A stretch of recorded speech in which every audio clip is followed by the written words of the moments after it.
হ্যাঁ, ভিতরে তুলবো।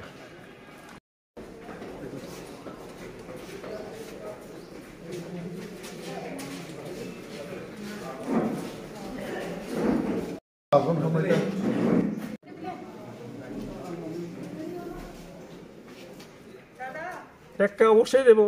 টেক্কা না দেওয়ার জন্য তো এই ইলেকশনে কিনা বলে নির্বাচনে প্রতিদ্বন্দ্বিতা করার জন্য বেরোয়নি।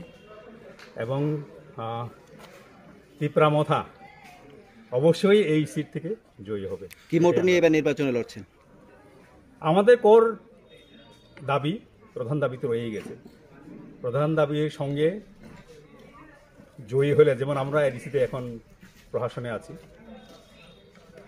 যদিও আমরা সীমিত ক্ষমতার মধ্যে আমরা প্রশাসন চালাচ্ছি, ঠিক সেইভাবে ক্ষমতায় আসলে জনগণের জন্য যা যা করণীয়, বিশেষভাবে পানীয় জল, শিক্ষা, তারপরে রাস্তা, স্বাস্থ্য, এগুলি প্রধান। হ্যাঁ, আমাদের দাবি রয়ে গেছে। আমাদের দাবি আমরা ছাড়ছি না, আপনারা জানেন। গ্রেটার ত্রিপুরার দাবি, এটা সাংবিধানিক দাবি। তো সাংবিধানিক দাবি না পাওয়া পর্যন্ত তো আমাদেরকে জনগণের জন্যও কাজ করতে হবে। এটাই আমার মূল বক্তব্য, আমাদের মূল। সিপিএম কংগ্রেস জোট কেমন প্রভাব পড়বে মনে করছেন?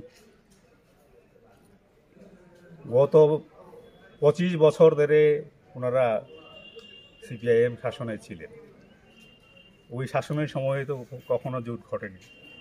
বিপর্যয়ের পরে যে জোট হচ্ছে, এখন জোড়াতালি দিয়ে আবার ফিরে আসার জন্য চেষ্টা হচ্ছে। জনগণ এটা মূল্যায়ন করে।